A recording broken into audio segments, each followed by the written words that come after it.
میں تو اپنے دوستوں کو کہا کرتا ہوں کہ جب بچوں کو خرچی کے پیسے دیں تو اس وقت ہی ان کو تھوڑے سے زیادہ دیں اور ان کو کہیں کہ یہ کسی اپنے کمزور دوست کو دینا، راستے کے اندر کوئی سائل ہوا تو اس کو دینا، اور وہ بھی ان کی عزت نفس کا خیال رکھتے ہوئے۔ یہ جو نمائش کا جذبہ پیدا ہو گیا اور یہ جو سیلفی کا زمانہ آیا، اور اس نے تو رہی صحیح کسر ہی نکال دی۔ وہ کسی زمانے میں کہتے تھے نیکی کر دریا میں ڈال، اور پھر وہ زمانہ آیا کہ نیکی کر اخبار میں ڈال، اور اب نیکی کر فیس بک پہ ڈال۔ اب تو وہ تقوی، وہ جو للہیت، وہ تو ختم ہوتی چلی جا رہی ہے۔ آج کل وہ اجتماعی شادیوں کا ایک رواج پیدا ہوا۔ ایک دفعہ مجبور ہو کے مجھے کہیں جانا بھی پڑا، تو وہ میرا پہلا اور آخری موقع تھا۔ تو میں نے وہاں کہا کہ آپ نے مجھے جس مقصد کے لیے بلایا ہے، میں اچھائی کے کاموں کی تحسین کرتا ہوں، لیکن یہ منظر آپ کا مجھے اچھا اس لیے نہیں لگا کہ زندگی میں 3 مرحلے ہر شخص پہ آتے ہیں جب وہ مہمان خصوصی ہوتا ہے۔ جب وہ پیدا ہوتا ہے، کالا کلوٹا بھی کیوں نہ ہو، سارے اسے دیکھنے آتے ہیں۔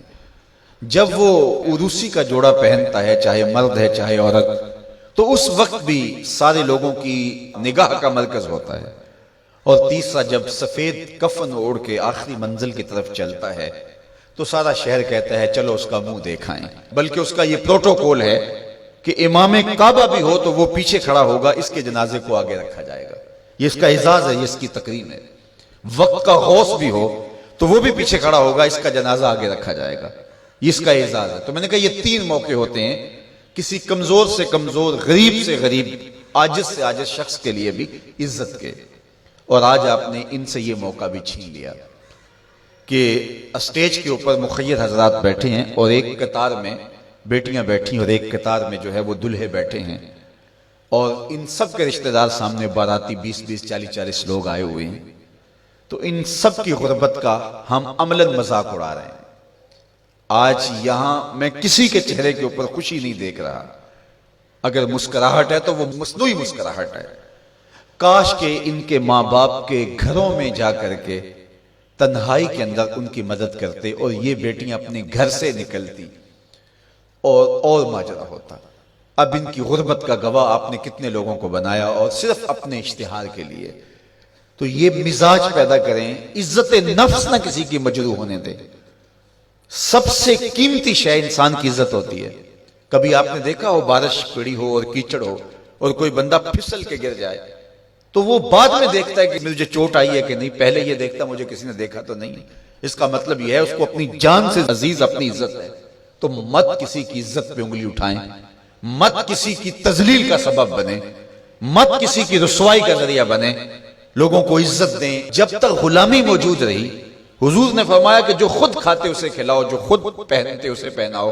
وہ تمہارے بھائی لگتے ہیں، ان کے ساتھ حسن سلوک کرو۔ جبکہ وہ آقا کا جوتا بغیر اذن کے چھو لیتے تھے تو آقا اس پہ بھی کوڑے مارتا تھا، لیکن میرے حضور علیہ السلام معراج سے واپس پلٹتے اور کہا بلال تو کون سا نیک عمل کرتا ہے، میں نے جنت میں تیرے قدموں کی آہٹ سنی ہے۔ کیا خیال ہے ایسے ایک جملے نے دور غلامی کی ساری تھکن اتارنے دی ہوگی، اور غلام فرش اٹھ کے فراز عرش پہ نہیں پہنچ گیا ہوگا؟ یہ عزت دی ہے۔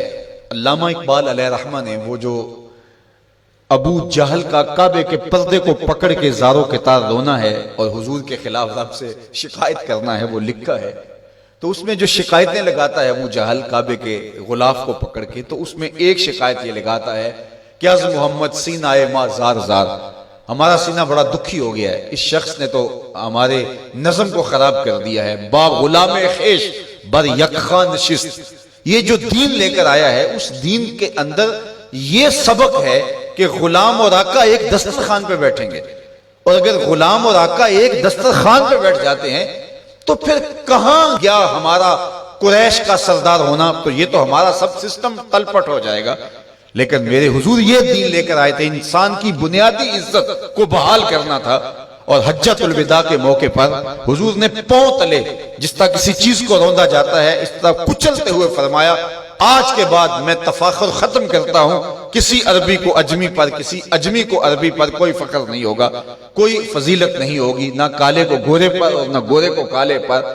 فضیلت کا معیار کیا ہے؟ ان اکرمکم عند اللہ اتقاکم، جو متقی ہوگا اللہ کے نزدیک وہی عزت والا ہوگا۔